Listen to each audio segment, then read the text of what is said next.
Okay, so this morning I want to bless you with this piece, a life given away. It is written to celebrate men. Hallelujah. I know it will bless you. Well, I never knew there was anything called Father's Day until some years ago. You cannot blame me for not knowing because I didn't have one. Or let me say, I had a non-resident father. So Father's Day was no big deal in my family, neither for me or for anyone. For those of you who had fathers that stayed, that loved you and provided for you, you do not know how blessed you are. The bulk of what I know today about fatherhood had been learned on the job. I became a father myself about 19 years ago, and fatherhood suddenly became a big deal. I remember one of my favorite columns in the good old Hints magazine, Fatherhood with eBay. I don't know how many of you know it, but you know what I'm talking about. It was a column that captivated my imaginations. Yes, my imaginations, because that was the only way I could connect to the humor and intrigues of fatherhood. That was the situation until the day my first child arrived, and I suddenly discovered that fatherhood is not only about fun and intrigues. It came with sleepless nights, diapers, Cerelac, school fees, and so much more. A father is a progenitor of life. A father is a life giver. He's the bearer of the seeds of life, an ancestor. A father is a doctor, a mechanic, an electrician, an astronaut, a pastor, an arbiter, a negotiator, peacemaker, carpenter, driver, builder, counselor. He is a mentor, a spy, a hero, a rat killer, cockroach exterminator. A father is a bank account. He is an ATM. A father is an encyclopedia, a dictionary, a clown, a singer, a storyteller, and a detective. A father believes all things.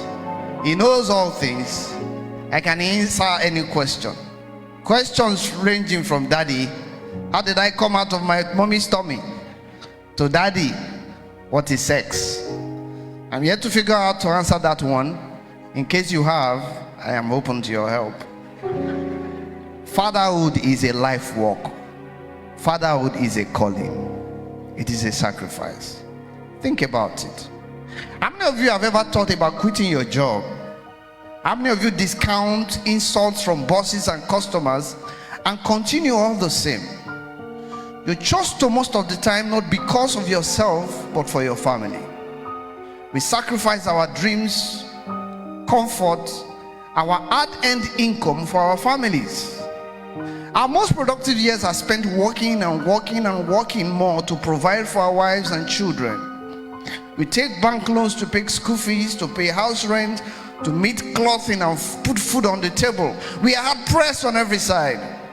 We face critical times of decision making every single day, and the demands of every day of life could be gruesome.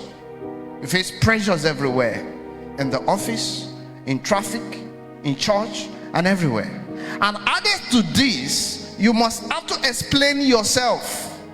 Explain where you went to, why you are just coming back, why your phone went off, who you were speaking with on the phone. Perhaps the only explanation they don't need is why you don't have money. And we do owe them those explanations. And you know who I mean when I say them.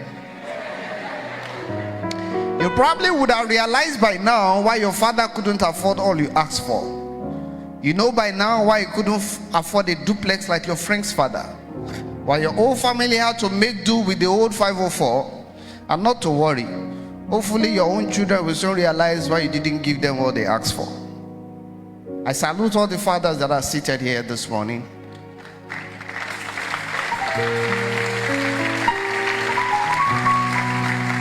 I salute your courage and your boldness. I salute your tenacity and your sacrifices. I salute your fortitude, and I recognize your struggles. Identify with your hopes and aspirations for a better life for your family. I know you give your life away, but in giving your life away, you gain it. For in sowing, you reap. That's what the good book says. Women, your husbands need calm, quiet, and peace.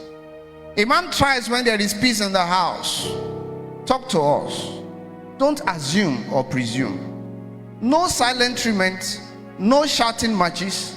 Just honor, respect, your prayers, good food, and the other room.